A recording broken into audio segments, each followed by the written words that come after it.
वो सारी प्लानिंग आपके सामने रखूंगा और आपको यकीन दिलाऊंगा कि जो मैं कह रहा हूं वो ठीक कह रहा हूं। लेकिन आज मैं अचानक इसलिए आया हूं क्योंकि मैंने अखबारों में पढ़ा कि पंजाब के अंदर भी जैसे दिल्ली में बेमौसम बारिश की वजह से फसलें बर्बाद हो गई, पंजाब के अंदर भी बेमौसम बारिश की वजह से फसलें बर्बाद हो गई। पंजाब के अंदर भी गुलाबी सुंडी की वजह से फसलें बर्बाद हो गई और उसके ऊपर कोई कार्रवाई नहीं कर रही सरकार, ऐसा मैंने अखबारों में पढ़ा। इसलिए मैं उस मुद्दे के लिए आज यहां पे आया हूं। फिर अखबार में मैंने पढ़ा चन्नी साहब नए नए मुख्यमंत्री बने हैं। चन्नी साहब एक गांव में गए जहां पे गुलाबी सुंडी फसल बर्बाद हुई थी और वहां पे एक किसान को गले लगा लिया। उस किसान का नाम भी नाम याद नहीं आ रहा मेरे को। हाँ जी,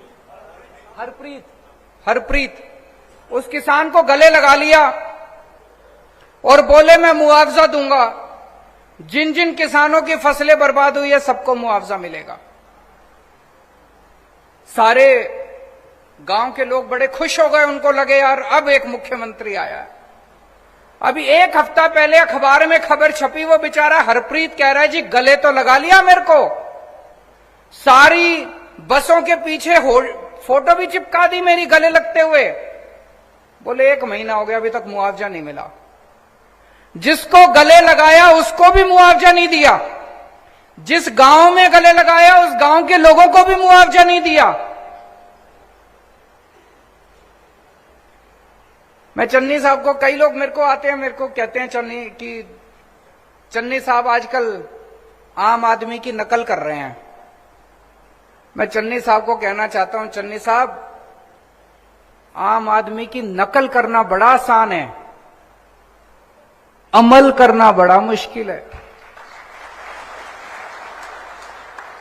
वादे करने बड़े आसान हैं, वादे निभाने बड़े मुश्किल हैं। हम आम आदमी पार्टी वाले जो वादे करते हैं वो वादे पूरे भी करते हैं। तो मैं चन्नी साहब से अपील, और फिर मैं पंजाब की जनता को भी कहना चाहता हूं कि भाई जब ओरिजिनल आपके सामने खड़ा है तो फिर डुप्लीकेट को वोट देने से क्या फायदा।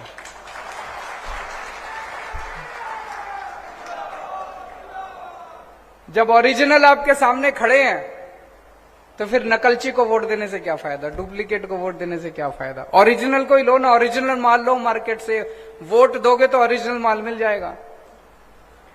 तो मैं आज चन्नी साहब से अपील करना चाहता हूं कि पहली बात, किसानों के साथ बैठ के, किसान जत्थेबंदियों के साथ बैठ के आप ये हिसाब लगाओ कि फसलों का जो बेमौसम बारिश से धान खराब हुई है उसका, और जो गुलाबी सुंडी की वजह से फसलें बर्बाद हुई है, नरमा बर्बाद हुआ है उसका, कितना लागत थी, कितना नुकसान हुआ। जितनी लागत थी कम से कम उतना तो भरपाई करो। ये 8,000 रुपए कहां से आ गया? 8,000 रुपए से तो किसी ने अभी बोला कि 40,000 रुपए दिए 5 एकड़ के, वो भी 37,000 काट कुट के दिए। 37,000 में हमारा क्या होगा? 37,000 में तो घर का खर्चा भी नहीं निकलेगा।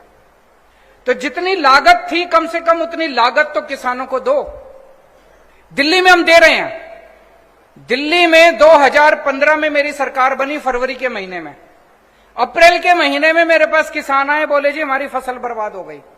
मैं किसानों के साथ उनके गांव में गया, गांव के अंदर ही मीटिंग बुलाई सारे किसानों की।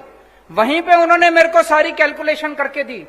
कैलकुलेशन करके उन्होंने बताया जी 18,000 रुपए एकड़ के हिसाब से हमारा नुकसान हुआ है। वहीं पे उसी गांव के अंदर अफसरों को हमने ऑर्डर करा, 20,000 रुपए एकड़ के हिसाब से हमने ऐलान कर दिया, और 3 महीने के अंदर, ऐसा नहीं कि ज्यादा, 3 महीने के अंदर सबके अकाउंट के अंदर पैसा चला गया। उसके बाद से लेके हमने पॉलिसी बना दी, तब से लेके आज तक जितनी बार पिछले 7 साल के अंदर दिल्ली के अंदर किसानों की फसलें बर्बाद हुई है, हमने 20,000 रुपए एकड़ के हिसाब से उनको मुआवजा दिया है। तो मैं चन्नी साहब से कहना चाहता हूं, अपील करना चाहता हूं कि आप भी जितना बर्बाद जो फसल की लागत है उस लागत को कम से कम आप इनको दो। और मैं पंजाब के किसानों को कहना चाहता हूं कि अगर चन्नी साहब आपको आपकी लागत नहीं देते, मेरी आपसे हाथ जोड़ के विनती है, खुदकुशी मत करो, खुदकुशी मत करो। बड़ी तकलीफ होती है, हमें भी तकलीफ होती है, हमें अपना बेटा मान लो, छोटा भाई मान लो अपना, खुदकुशी मत करो। मैं समझता हूं, मेरे को किसान बताते हैं, अगर हम फसल ना लगाएं बोले तब भी चल जाता है, लेकिन अगर पैसा खर्च करके, खाद खरीद के, बीज खरीद के अगर हम फसल लगाएं, पैसा उठा के फसल लगाएं और फसल बर्बाद हो जाए, बोला फिर तो हम कहीं के नहीं बचते, हमको पैसा वापस करना पड़ता है, पैसा वापस करने को होता नहीं है, तो हम कहीं के नहीं बचते, इसलिए आत्महत्या करने को मजबूर हो जाता है किसान। मैं आप सबसे अपील करना चाहता हूं, सारे पंजाब के किसानों से अपील करना चाहता हूं, आत्महत्या मत करना। मार्च में सरकार बनेगी, अगर चन्नी साहब ने पूरा मुआवजा नहीं दिया, 30 अप्रैल तारीख नोट कर लो, 30 अप्रैल तक आपके अकाउंट के अंदर आपका पूरा मुआवजा चला जाएगा।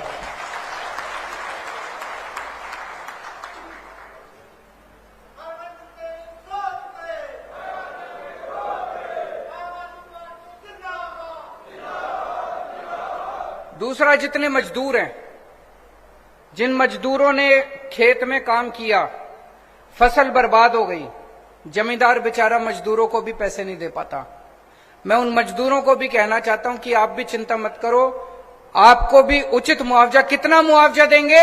लागत, जितनी लागत आती है और जितना आपके साथ बैठेंगे, किसान जत्थेबंदियों के साथ बैठेंगे। जैसे दिल्ली के अंदर मैं किसानों के साथ बैठा, किसानों ने 18,000 रुपए मांगे, हमने 20,000 रुपए दे दिए।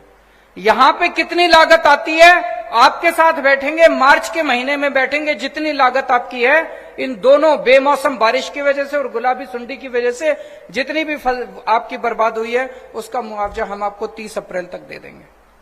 तो आज दो चीजें ऐलान कर रहा हूं। एक तो ये, 1 अप्रैल के बाद से पंजाब के अंदर किसी किसान को आत्महत्या नहीं करने देंगे, और दूसरा, जितना आपकी लागत आती है, अगर कभी भी भविष्य के अंदर फसल बर्बाद होती है, आम आदमी पार्टी की सरकार बनने के बाद अगर कभी भी फसल बर्बाद होती है, जो लागत है उस लागत के हिसाब से आपको उचित मुआवजा दिया जाएगा। और तीसरी चीज, अभी अगर चन्नी साहब आप लोगों को उचित मुआवजा नहीं देते, कृपया हाथ जोड़ के अपील है, आप कोई गलत कदम मत उठा लेना। 30 अप्रैल तक आपके अकाउंट के अंदर हम मुआवजा आपके अकाउंट के अंदर डलवा देंगे। अभी आप सब लोगों के मैं सुझाव सुन रहा था, बहुत अच्छे आप लोगों के सुझाव थे, मैंने नोट कर लिए। एक आया कि नकली दूध बिक रहा है बहुत ज्यादा, अगर नकली दूध बंद कर दिया जाए तो बहुत सारे किसान हैं जो डेयरी के जरिए उनकी इनकम भी बढ़ेगी और लोगों को असली दूध पीने को मिलेगा। इसको जरूर लागू करेंगे। एक सुझाव आया, पशुओं का बीमा कराना चाहिए, बहुत अच्छा सुझाव है। एक किसी ने, शायद हमारा दिल्ली का वो जो हमने घोल बनाया है, पराली, अभी एक किसान पराली जलाने के लिए मजबूर होता है, मजबूरी में जलानी पड़ती है। एक किसान भाई ने बताया कि जी सबसे ज्यादा जब वो किसान अपने खेत की पराली जलाता है, सबसे ज्यादा धुआं तो उस किसान के परिवार को झेलना पड़ता है, वो किसान बीमार होता है उस धुएं की वजह से। दिल्ली के अंदर हमने क्या किया, हमने घोल बनाया है, उस घोल को अगर आप अपने खेत में छिड़क दो तो आपकी पूरी वो जो पराली है वो गल जाती है और गल के खाद बन जाती है, वो 10 से 15 दिन के अंदर। और उसके अंदर उसके बाद वो खाद जो है वो आपके खेत को और ज्यादा उपजाऊ करती है, आपकी अगली फसल जो है वो और बढ़ती है। ये घोल, पूरा घोल दिल्ली सरकार अपने पैसे पे बनवाती है और अपने पैसे पे पूरी दिल्ली के सारे किसानों के खेत में फ्री छिड़काव करती है। ये हम पंजाब में भी करेंगे, आपको पराली जलाने की जरूरत नहीं पड़ेगी, आपके खेतों के अंदर उस घोल का छिड़काव फ्री में करेंगे। लेकिन एक और बड़ी मजे की बात है, पंजाब के अंदर मैंने कई लोगों से बात करी, पराली से कोयला बनता है, पराली से बिजली बनती है, पराली से गत्ता बनता है। और ये पंजाब के अंदर मैंने 6-7 ऐसी फैक्ट्रियां देखी हैं। उन सारे फैक्ट्री वालों को मैंने दिल्ली बुला के उनसे बात की। आप सोच के देखो, अगर पूरे पंजाब के अंदर हम इतनी सारी फैक्ट्रियां लगा दें जो पराली को इस्तेमाल करके कोयला बनाने लगे, बिजली बनाने लगे, एक तो किसान को 1000 रुपए एकड़ के हिसाब से पराली के पैसे मिलने लगेंगे, जलाने की जरूरत नहीं पड़ेगी। और वो फैक्ट्री वाला खुद आपकी पराली काट के ले जाएगा, आपका कोई पैसा नहीं लगेगा, आपको 1000 रुपए एकड़ मिलेगा। और पूरे पंजाब के अंदर इतनी फैक्ट्रियां लग सकती हैं कि इतने बच्चों को रोजगार मिलेगा। अभी एक किसी ने बोला एग्रो प्रोसेसिंग इंडस्ट्री लगाने के लिए, बहुत अच्छा सुझाव है। तो ये जैसे पराली है, इसी तरह से न जाने कितनी एग्रो प्रोसेसिंग इंडस्ट्री लगा सकते हैं। और उसमें अपने को अंबानी अडानी को नहीं लाना, किसानों के ग्रुप मिलके, किसानों के बच्चों के ग्रुप मिलके। अब आपको कनाडा भेजने की जरूरत नहीं है अपने बच्चों को, यहीं पे आपके गांव के अंदर इंडस्ट्री लगाएंगे, आपके शहर के अंदर इंडस्ट्री लगाएंगे। इतनी इंडस्ट्री लग सकते हैं, इतना विकास हो सकता है। एक किसी ने बड़ा अच्छा सुझाव दिया डीएपी की फैक्ट्री लगाने का। बिल्कुल सही बोल रहे हैं कि हमारे किसान, गरीब किसान उन्हीं की फैक्ट्री में जाके काम करते हैं और वहीं का डीएपी जो है हमारे पंजाब के अंदर इस्तेमाल हो। हम क्यों नहीं लगा सकते डीएपी की फैक्ट्री? लगानी चाहिए। बहुत अच्छे अच्छे सुझाव आए हैं, इन सारे सुझावों को मैंने नोट किया है। और अंत में वो अमनप्रीत ने जो बोला था, वो कहां है वो लड़का अमनप्रीत?